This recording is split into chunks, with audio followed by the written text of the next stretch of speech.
Today is the 24th of August, 2025, and in a couple of days' time, we will be celebrating the 50th anniversary of our independence. And I am very sad to say that the country is falling apart due to poor leadership. I continue to repeat that the summary legacy of independence up until now has been a sad case of you scratch my back, I scratch your back, and that has been the cause of all decline. A few days ago, I had the privilege of traveling right around the province of Chimbu, which is extensively connected by road, and this was built over time, beginning from the missionaries and the colonial days up until the times of the provincial authorities and the provincial government, and they continue to build under the reforms with the members, the governors, PSIP and the DSIP. But it all boils down to poor leadership. The society I grew up in is not the same society anymore because of poor leadership. There is virtually no law and order in the country. People, and especially the youth, do not respect authority. And rightly so, because the community has neglected them. And when I say the community has neglected them, the government has neglected the youth of this country. I was privileged to attend a few openings of classrooms built under the Chimbu governor's sponsorship program, where he's built many new double classrooms in many of those high schools and secondary schools in Chimbu. And I was able to praise the governor of Chimbu and all his predecessors, including myself, it was under my term as a deputy premier with the late David Goromai, who saw the need to introduce subsidized or free education in Chimbu for the first time in 1991 and 1992. Chimbu, of course, is a rugged and mountainous country, and we didn't wait on Waigani to introduce the free education policy, which we implemented without a single cent of support from the national government. And we had succeeded, and this has been adopted by many other provinces like Western Islands and Enga province, and has subsequently been borrowed or adopted at the national level, giving our youths a future in education. We saw that as very necessary, and we were able to do it under the charter as a provincial government back in 1991. But in 1995, the provincial government reform system came about, the organic law was changed, and everything was centralized, creating an oligarch of a parliament that was made up of provincial governors and members of parliament who were the same people who came and occupied office in the provinces and the districts. And so it all became a single system reporting to the CEO of the country. And this is where the corruption began. And when Winky was barking about reforms to centralize government, I think I had stood up against him with the governor or the premier of Medengden, Andrew Ariako, in Samarai Island, and we had warned him that it would be practically impossible to run the country. And I have not been wrong. And we could understand why Winky and all these parliamentarians were hell-bent on reforming the provincial government system, because they wanted to defraud the state by holding everybody in under the one umbrella, and corrupting the system, so that they would break down the check and balance system. And they had successfully done so with the reforms under the organic law in 1995. I was watching a seminar at the university, and I think Dr. Webster from Western Islands has correctly pointed out where this country has gone wrong. And it is now, the onus is now up on Parliament to give all the provinces their autonomy and resort back to the provincial government system, where Parliament is independent and can have overarching powers to watch on the performance of provincial governments. And if the provincial governments are not functioning as they should, then Parliament has the right to oversee them and suspend the provincial government, so that there is a check and balance. Having traveled right throughout Chimbu in the last week, I regret to say that corruption is endemic, and that it is impossible to fight corruption under the current system. Corruption started with Somari when he started to use this you scratch my back, I scratch your back. And he had gone ahead to pardon Minister Nahau Rooney when she was sentenced to jail for contempt of court. And that has set a dangerous precedent for all other leaders, as we saw. And we have seen that people who had come under Somare had also resorted to corrupt practices. Sir Julius Chen had bypassed the Public Finances Management Act in engaging the Sandline mercenaries for 50 million kina, and he was paying in dribs and drabs to avoid public scrutiny. And this got the ball rolling into all sorts of corrupt practices. Much later, we saw Winky got himself embroiled in a UBS loan of 70 million US dollars, which he ended up paying 700 million US dollars, mortgaging all our oil and gas receipts and our mineral receipts, which disappeared in the Cayman Island, which is still a mystery. And this has not improved over the years, as prime ministers who came in and got engaged in corrupt dealings.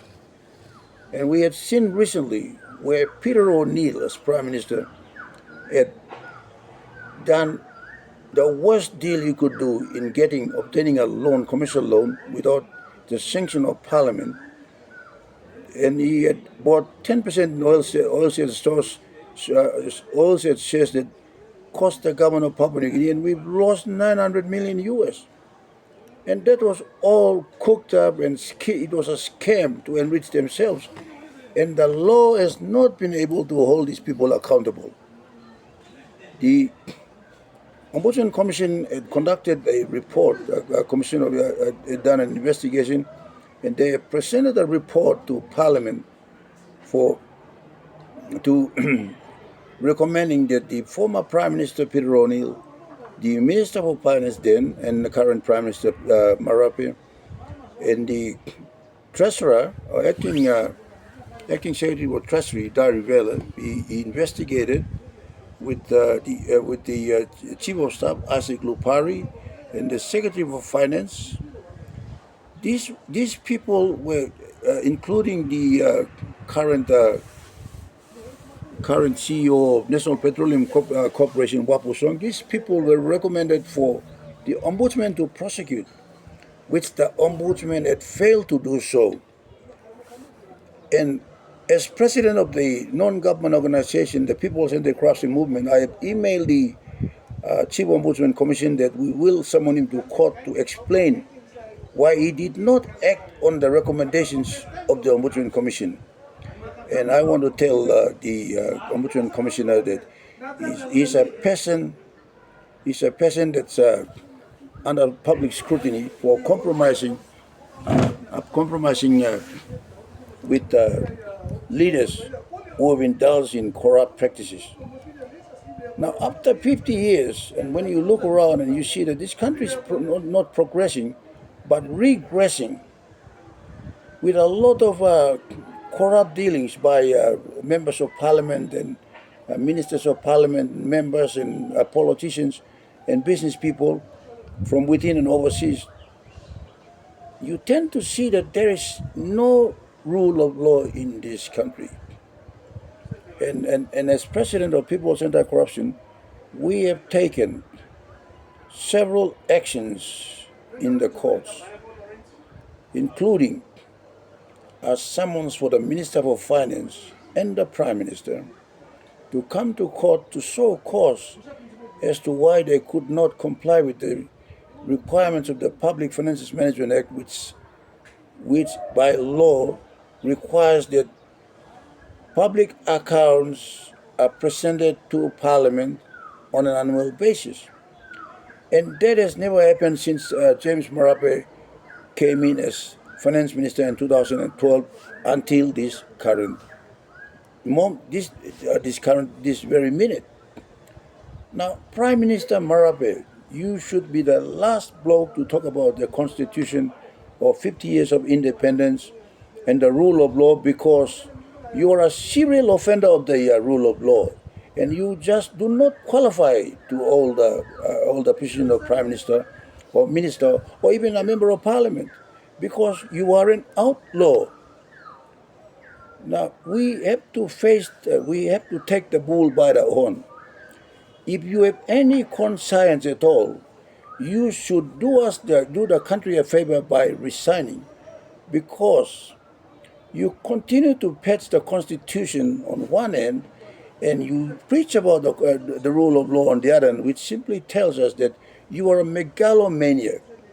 You don't understand what is law. You can go to the extremes of just hanging on to power for your own sake. Now, we have seen so many cases of mismanagement, and the Ombudsman Commission did not even act on William Duma's haste on the Mano Mano land deal. William Duma has paid his own company, Kukuram Limited, 46 million kina for the purchase of the Mano Mano land. And the Ombudsman Commission had thrown that report under the carpet.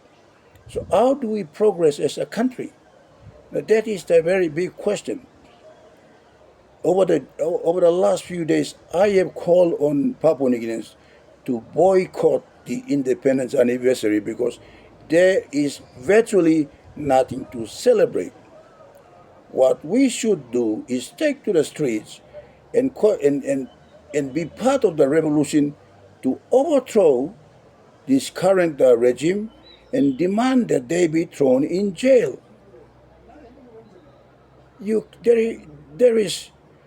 There is nothing much we can do. There is nothing to celebrate.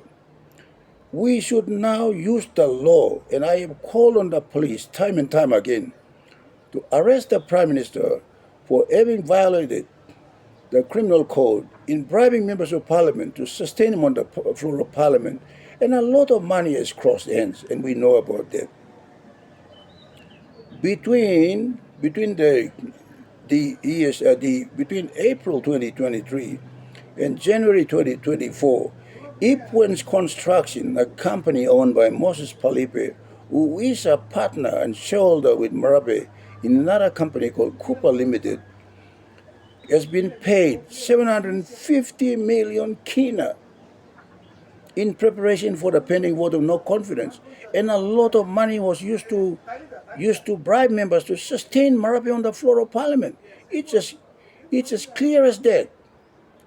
Now, we also seen that there were many, many unlawful payments made by Marape, authorized by Marape, to Hela businessmen, mostly from his own electorate of Tari and around the Hela region. And they were armed to the teeth using cash to move around and bribe members of parliament. Now, we became independent not by choice. We were put together by our colonial masters. We have 800 different nations in this country with 800 different languages. But we were put together by our colonial masters, given a flag, given a political boundary, and we were made to unite as one country. But with James Marape as Prime Minister, he has become very, very tribalistic, and it's a disgrace to this country to call himself Prime Minister of Papua New Guinea. You should call yourself the Prime Minister of Tari and Hela province by your very conduct. I am speaking here from Kundiawa, and I am urging all Chimbus to stand up and demand that the Prime Minister resign immediately because we have been deprived. It is now the month of August, and budgeted grants for the Chimbu provincial government have come in drips and drabs, and they have not been able to maintain all government services in the province. Our roads are run bare, ragged. You can't travel. People can't do business. Our hospitals are running out of drugs and supplies. Doctors have left the hospital because of lack of funds. Schools are at the verge of closing down because there is no funds to keep them running. Now, you cannot tell us that you are our Prime Minister. You are the Prime Minister of Tari, Pori and Hela province, full stop. Because by your own conduct, you have given vast grants. You've allowed the people of the two provinces of Southern Islands and Hela to gain huge amounts of money over the past, while you have starved other provinces like Chimbu. And I don't see any reason why you should continue as Prime Minister. And by the 2nd of September, when Parliament meets, you should resign, or the country should go up and protest, because there is no point in celebrating anything. This country, Papua New Guinea, is a failed state unless we reform it with good leadership. And for you, Mr. Marape, you should humbly resign and face the law. But let me give you this news, Mr. Marape. The People's Anti-Corruption, which I lead, has filed OS number 8 of 2024 for you to appear in court for non-compliance with the Public Finance Management Act since 2012 when you became Finance Minister. We have also filed another action, OS number 52 of 2024 against Commissioner Manning for failing to arrest you in your involvement in the Paraka heist. We do not believe that you should have been appointed as a state witness because you have issued unlawful instructions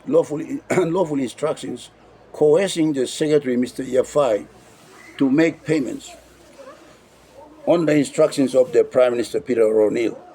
And therefore, you are equally culpable. Also on record, we have obtained OS number 53 of 2025, WS number 53 of 2025, sorry, and that is for Commissioner Manning to appear in court for a criminal offense is committed in the year 2000 before he became police commissioner in raping a woman called Flora Masso. On the 50th independence anniversary, Mr. Prime Minister, as head of the government, I would like to remind you that you do not have the guts to restore the rule of law. And therefore, the People's Anti-Corruption Movement will make an application in court for you and Moses Palipe, Ipwen's Construction, the Minister for Works, the former Secretary for Works, and the current Secretary for Works, and the Secretary of Finance to show cause, as to why you should not be charged by the police for misappropriation, fraud, and embezzlement of the public finances through the Connect PNG program. Now, to the 10 million people of Papua New Guinea, let me tell you, we don't have a country that you can call a country because corruption is taken root at the core, with the top men involved in corruption. So, how do you, when the head is corrupt, how do you expect we don't have a leg to stand on? The rest of the body is dead and gone. So I am calling you on this 50th anniversary.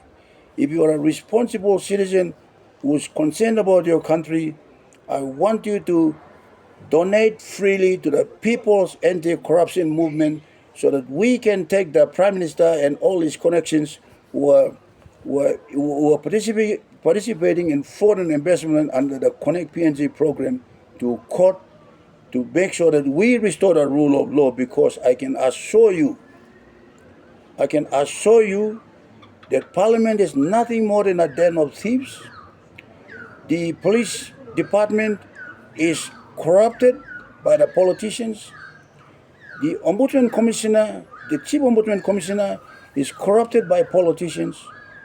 And the ICAC, as you have seen, has been so badly corrupted that he could not even raise a finger against anybody, including politicians who have not been accountable for all the public funds that they've been having access to. Now, if you are a responsible citizen in this country who's concerned about the future of this country and the future of our children, you should join the People's Anti-Corruption Movement on this 50th anniversary to get this country right. And we will not hesitate.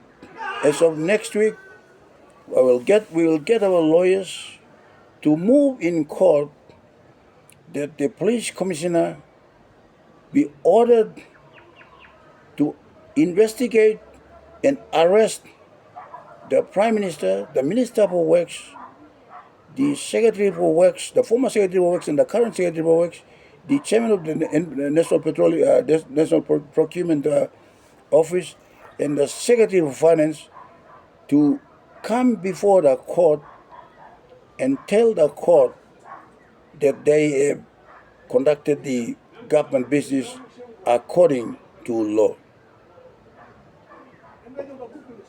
That will be the only way to celebrate our independence, to set the country on track again, and that all provinces should be restored. They should be given all powers to be autonomous, including their financial affairs, so that they can develop at their own pace and not be dependent upon Waigani.